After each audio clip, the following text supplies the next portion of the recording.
Hello and salute everybody. So welcome back to Chatting with Nicole.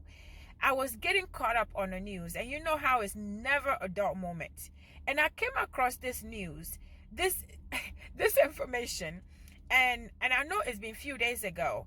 But I know that a lot of us we are not tuning to the news nowadays. And I know that some of you may have been a victim of this without even knowing how huge it is, and how other people, how many other people or system were affected. So when I saw this, I'm like, really? So I need you to please check it out, and I'll see you on the other side. Good evening and welcome. Tonight, the recovery is still underway after one of the worst fears of the digital age became a reality. A global computer shutdown, the near unthinkable, ricocheting across every corner of the planet today, turning the vital workings of everything from airline operations and 911 centers to hospital operating rooms into blue blank screens. Scenes like this playing out at airports where helpless staff couldn't process passengers who crowded terminals as flights were grounded. The cause quickly identified as a faulty update to software used in many Microsoft-based systems. But by then, the damage was done, and the domino effect is still being felt tonight. What experts say was a bad line of code reminding us of both our dependence on widely used computer networks and the risks of their vulnerabilities. Tom Costello now on the impact and where things stand tonight. It is a massive computer outage affecting all corners of the globe, which could well be the biggest outage the world has seen. Not a cyber attack, but a software update gone bad, affecting Microsoft Windows computers using CrowdStrike cybersecurity software. CrowdStrike is aware of reports of crashes on Windows hosts.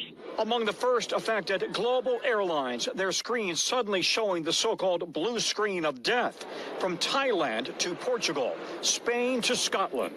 And I think it's fair to describe this as organized chaos at the moment. U.S. Airlines went offline overnight, unable to process thousands of passengers. Every 15 minutes we kept getting these text messages. Your flight is delayed a half hour, your flight is delayed an hour, your flight is delayed 2 hours. Major airlines grounded flights, with Flight Radar 24 showing U.S. airspace thinning out as endless lines wound through airport terminals. We received no, you can't get through to the airline. I don't think it's even in their hands. NBC's Guad Venegas in Atlanta. Passengers here reporting waits of up to 4 hours waiting in a line that stretched to the end of the terminal. By late today, 9,500 delays in the U.S., 2,700 cancellations, akin to the impact from a big winter storm. We're deeply sorry for the impact that we've caused to customers. The CEO of CrowdStrike, which pushed the software update, appeared on Today. So we know what the issue is. We're resolving and have resolved the issue. But it wasn't just airlines and airports. Hospitals were also knocked offline. Nurses switching to paper orders. We can't scan the medicine to make sure you're not allergic to it. We can't scan the medicine to make sure that it's even yours. Many hospitals forced to cancel procedures. Allison Ballo's father was supposed to have open heart surgery.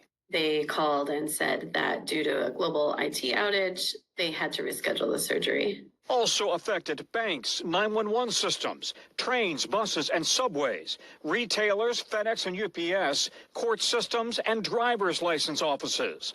New York's governor trying to reassure the public. There is no risk to personal sensitive information that we're aware of. On X, Microsoft said it's working closely with CrowdStrike and across the industry to safely bring their systems back online. Doesn't this speak to a vulnerability that you have with Microsoft Windows, that one line of code could break down the entire system? There is no vulnerability based on our knowledge. What we understand right now is that the CrowdStrike update itself was flawed in how they accessed the system, and that is what has caused the global IT outage. Now, Tom, how long is this outage expected to last? Well, the airlines seem to be back, mostly back, but the ripple effect from the flight cancellations could run well into the night, likely through the weekend. And it could take hospitals, shipping companies, retailers, days or weeks to fully recover, Lester. That is a massive impact, Tom. Thank you. Tom joining us now. Tom, how long is this outage expected to last? Well, the airlines seem to be back, mostly back, but the ripple effect from the flight cancellations could run well into the night, likely through the weekend. And it could take hospitals, shipping companies, retailers days or weeks to fully recover, Lester. That is a massive impact, Tom. Thank you. How crazy is that? I want to know what you think about this. Share with everyone you know. Subscribe to the channel if you have not already, and also check out the rest of the videos. Stay safe and blessed, and I'll see you on the next one.